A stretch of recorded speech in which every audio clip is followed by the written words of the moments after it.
여러분 안녕하세요. 소심한 우리의 모니카입니다. 지난 이야기에서는 요즘 너무나 화사한 개나리를 소재로 아름다웠던 추억을 되새기며 소소한 행복을 나누어 보았는데요. 수줍은 우리들이 모여 이렇게 마음을 나눌 수 있다는 게 정말 멋진 일이라는 생각을 갖게 만듭니다. 오늘은 아주 익숙한 그림책 한 권을 가져왔습니다.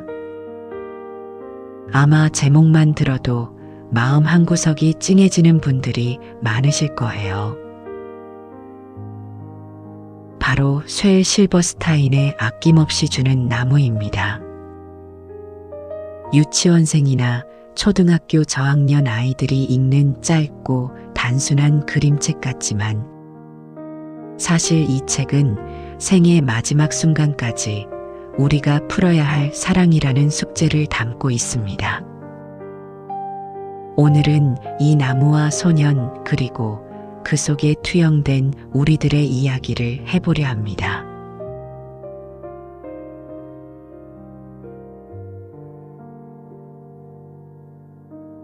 먼저 이 이야기를 만든 사람, 쉘 실버스타인에 대해 잠시 이야기해 볼까 해요.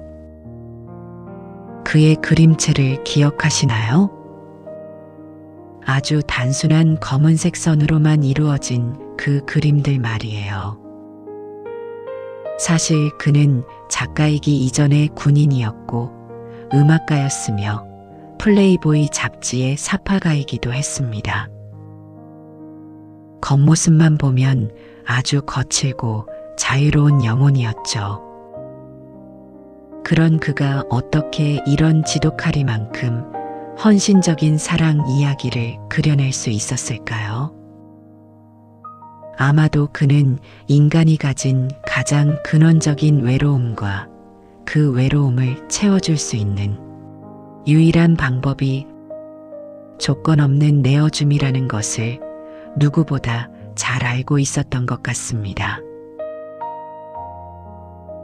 그는 평생 결혼하지 않았고 혼자 살았지만 그의 작품 속에는 언제나 관계에 대한 깊은 통찰이 담겨 있습니다.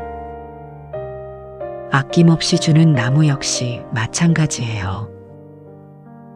1964년에 세상에 나온 이후 수십 년이 흘렀지만 이 책이 여전히 우리를 울리는 건 작가가 화려한 미사여구 대신 투박한 선으로 우리 마음의 가장 아픈 곳을 건드렸기 때문일 겁니다.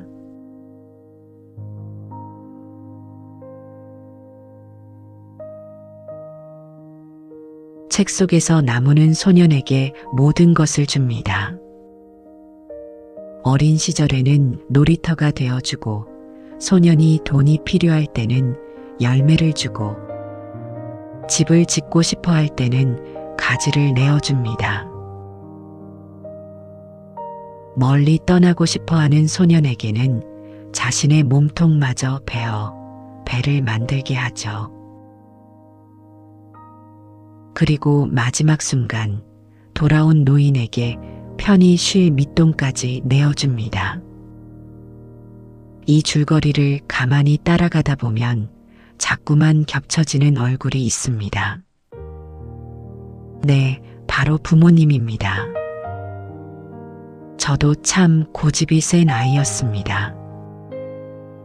내가 하고 싶은 것, 내가 가고 싶은 길을 가로막는다고 생각될 때면 가장 가까운 부모님께 가장 날카로운 말들을 내뱉곤 했죠.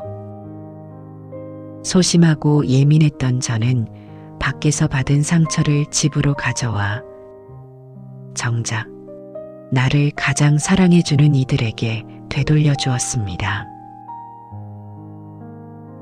엄마가 뭘 알아? 아빠는 왜 내 마음을 몰라줘? 그 무거운 말들이 나무의 가지를 치고 몸통을 베어내는 도끼날이었다는 것을 그때는 알지 못했습니다. 부모님도 한때는 꿈이 있었고 멀리 바다로 나가고 싶은 몸통을 가진 청년이었다는 것을 소년처럼 눈이 먼 우리는 미처 깨닫지 못합니다. 그분들이 기꺼이 밑동이 되기로 결심한 건 우리가 언제든 돌아와 쉴 곳이 필요하다는 걸 알았기 때문인데 말이죠.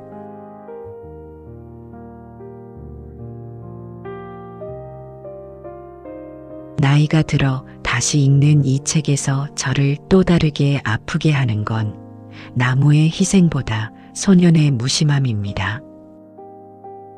소년은 나무에게 무언가를 얻어갈 때 한 번도 고마워라고 말하지 않습니다. 그저 필요할 때 찾아와 요구하고 얻고 나면 뒤도 돌아보지 않고 떠나버리죠. 어쩌면 우리 모두는 그 소년의 뒷모습을 닮아 있습니다. 우리가 지금 이 자리에 서 있기까지 누군가는 자신의 그늘을 내어주고 자신의 열매를 포기했습니다. 혹시 지금 삶이 너무 힘들고 외롭다고 느껴지시나요? 그렇다면 잠시 멈춰서 나의 과거를 지탱해 주었던 나무들을 떠올려 보세요. 지금은 곁에 없을 수도 있고 혹은 너무 늙어버려 작은 밑동만 남았을지도 모르는 그분들. 우리가 가장 힘들 때 비바람을 막아주었던 그 거대한 초록색 그늘은 우연히 만들어진 것이 아니었습니다. 누군가가 매일같이 인내하고 사랑으로 길러낸 기적이었죠. 저는 부모님과 싸우고 문을 쾅 닫고 들어갔던 그 수많은 날을 후회합니다. 하지만 나무는 소년이 돌아왔을 때 단 한 번도 화를 내지 않았습니다. 그저 나에게 줄 것이 남아있지 않아 미안하다고 말할 뿐이었죠. 그 바보 같은 사랑이 우리를 키웠습니다.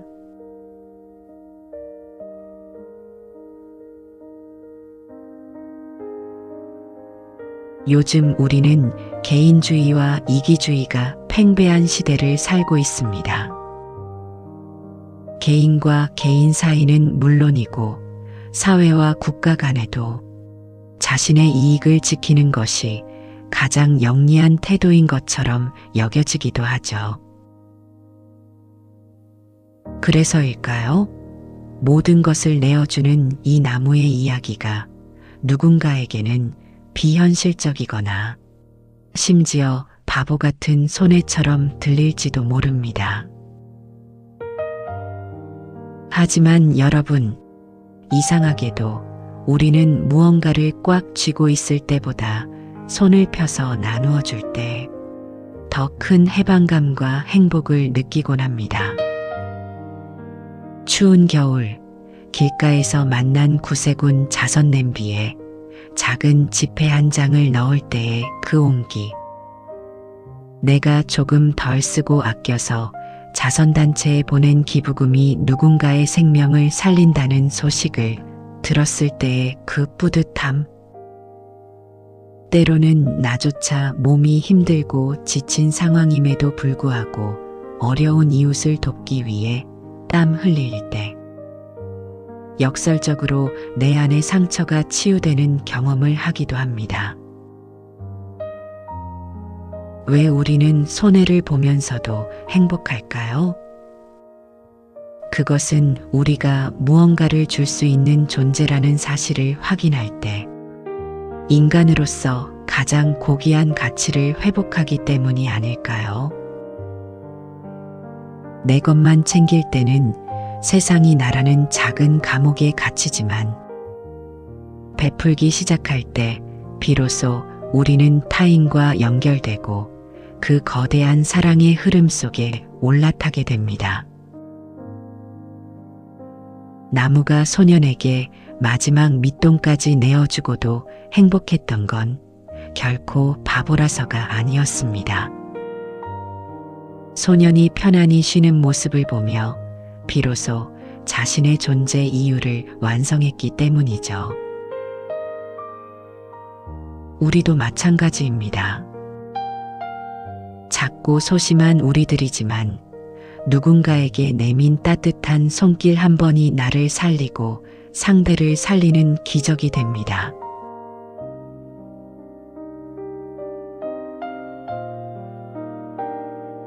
이제 우리는 소년의 자리에서 조금씩 나무의 자리로 옮겨가고 있는지도 모릅니다. 소심하고 겁 많던 우리가 누군가의 부모가 되기도 하고 혹은 누군가의 선배나 든든한 조력자가 되기도 하죠. 내가 받은 사랑을 누군가에게 돌려주어야 할 때 우리는 비로소 그 나무의 깊은 고독과 행복을 이해하게 됩니다. 아낌없이 주는 나무는 슬픈 이야기 같지만 책의 마지막 문장은 그래서 나무는 행복했습니다로 끝납니다. 사랑하는 사람에게 나의 소중한 것을 내어주는 행위 자체가 사실은 받는 것보다 훨씬 더 큰 구원이었음을 작가는 말하고 싶었던 게 아닐까요? 지금 이 영상을 보고 계신 여러분 중에도 누군가의 나무가 되어 지쳐있는 분이 계실 겁니다. 혹은 여전히 소년처럼 나무의 밑동에 앉아 위로받고 싶은 분도 계시겠죠. 어떤 모습이어도 괜찮습니다.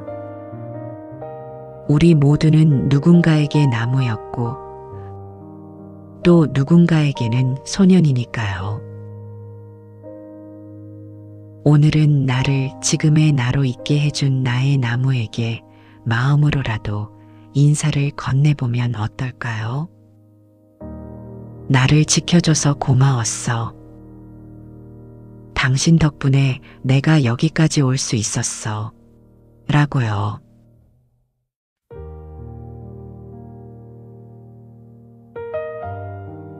쉘 실버스타인은 말했습니다.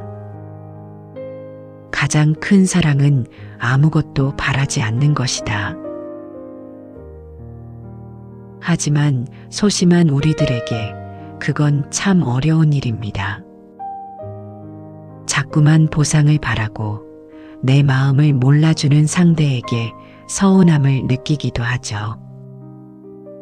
그래서 이 책은 우리에게 더 깊은 울림을 주나 봅니다.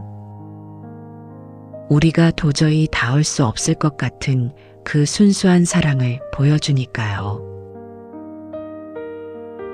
오늘 여러분의 마음속에 남아있는 아낌없이 주는 나무는 누구인가요? 혹은 여러분이 누군가에게 그런 나무가 되어준 경험이 있나요? 여러분의 미안했던 기억, 고마웠던 순간들이 떠오르신다면 댓글로 함께 이야기 나누어 주세요. 소심한 우리들의 진솔한 고백이 모여 또 하나의 커다란 숲을 이룰 수 있기를 바랍니다. 오늘도 소심한 우리의 모니카였습니다. 당신이라는 나무의 계절이 언제나 평안하기를 기도합니다. 시청해 주셔서 감사합니다.